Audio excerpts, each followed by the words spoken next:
we got our profile. We went and sanded the edges so we had a smooth surface all the way around so we could strike a center line. And that's going to be the point between here and here that we sharpen our blade to. We also have our outline mark on both sides, and we're going to bring it in down to a point all the way around. Grinder's the shitty way to do it, but also the fastest. It's just really messy.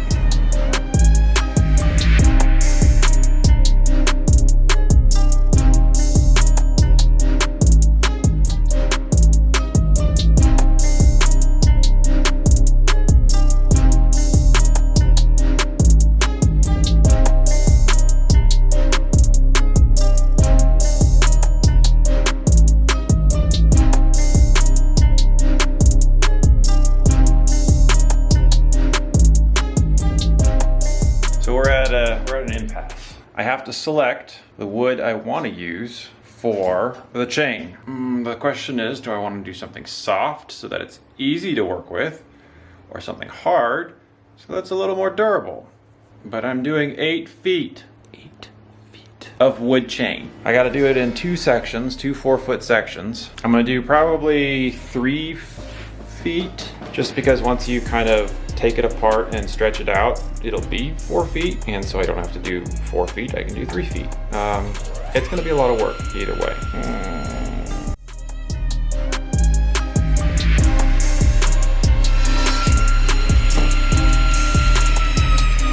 Okay, we're gonna make some chain. This is what we're gonna base it off of. The nice thing about a chain is you can scooch it on together, and it's shorter. About 1.25. That's the difference between short and long. They're about 2 1/8 inch long each. So that's gonna be kind of our base point. So I made a little block so I could make a bunch of marks on this board in alternating segments. And we're going to cut out something like this.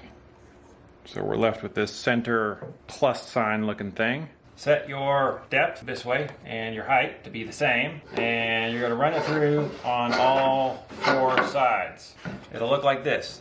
Yes, it's a swastika. Chill the fuck out. We're woodworking. Then you're going to take it, you're going to flip it over, and you're going to do the same thing. All right, that'll leave you with something kind of like that. And you can just come in and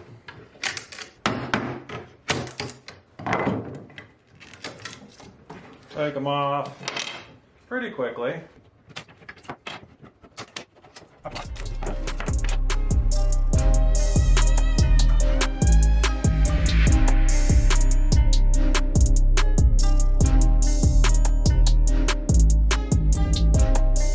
We've done layout.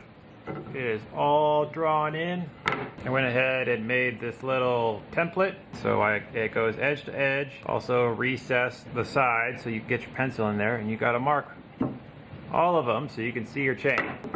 And we're going to take it from this to this. So first we're going to take it over to the drill press. You should have a gap between the 2 links. We're going to drill right there in between the 2 all the way through. We're going to do that on all of the links. After that, we're going to turn it on its side. We're going to take the largest drill bit we can, and we're going to do a pilot hole on this end and a pilot hole on this end. Now, with all our holes drilled out, we're going to take our little oscillating tool. I went ahead and ground down the edges to make it fit between the 2 holes. You're going to go to the outside line first and come straight down, and then you're going to go against the back and come straight down, and that'll leave you with a little sliver in the middle. It's easier to do it that way, getting the front line done first versus the back, because if you have a hole back there and then you're trying to do a cut right next to it, it's going to want to slip in. And just like that, got a pretty clean hole.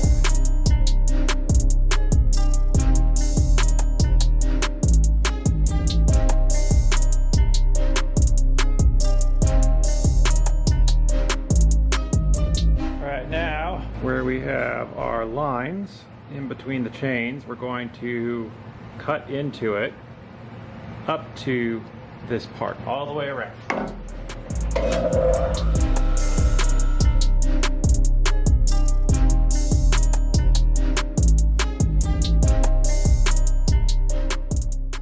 right, after doing all our lines, We're going to bring it over to the router. The reason we didn't take the corners in is because when we run this through, we don't want to worry about any chip out. Now there are a lot of ways that you can go about doing this. I just chose a round over bit and I flipped it both sides. We're going to go ahead and separate the links at the ends first, and then we're going to Dremel out the inside. That gives this the most stability so that when you're working with it, it doesn't want to crack or fall apart. Putting it in a vise ensures that all the vibrations are transferred through, so it doesn't want to run down the end of the piece. So now what's joining the pieces is the inside connection between there and there. I'm taking a longer Dremel bit, just a little grindy bit at the end, and I'm coming through and I'm clearing out all the holes just so that all the crud's out the way. And then we're going to get a smaller bit and we're going to start peeling away at that connector point, and then we'll start being able to work the pieces individually. As these ones aren't going to work, we're going to cut some new ones.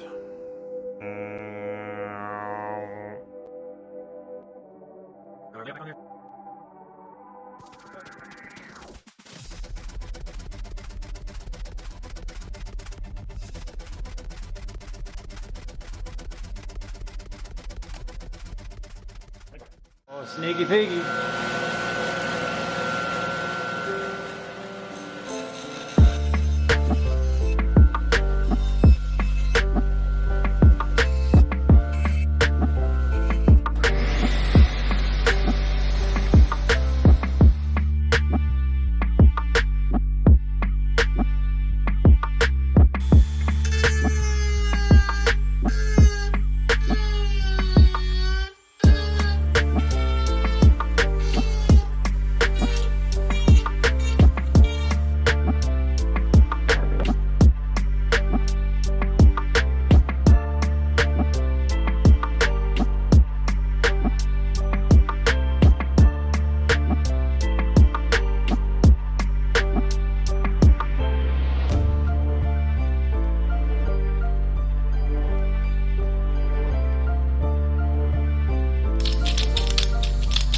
Light.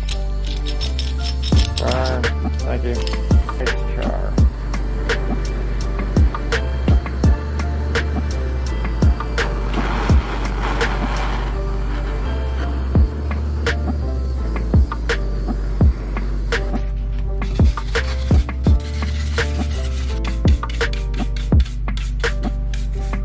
And we're gonna sand it some more.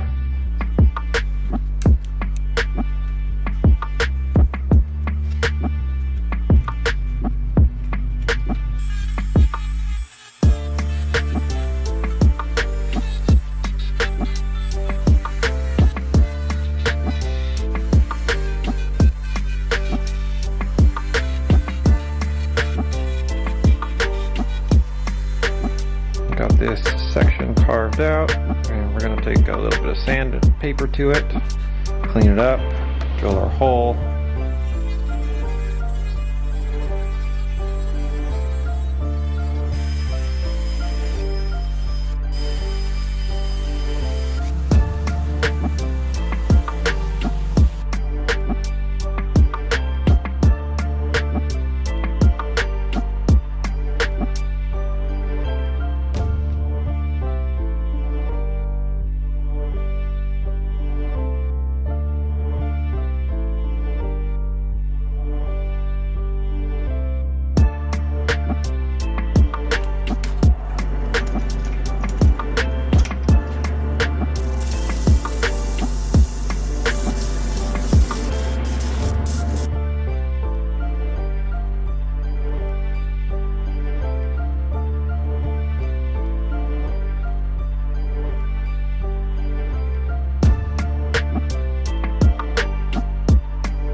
As you can see between the two, we have a nice crisp white line that we're going to add a little more. We're going to do that here.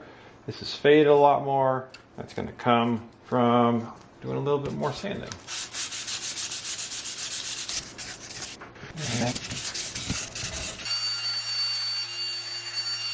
All going to start with our oil and a sponge.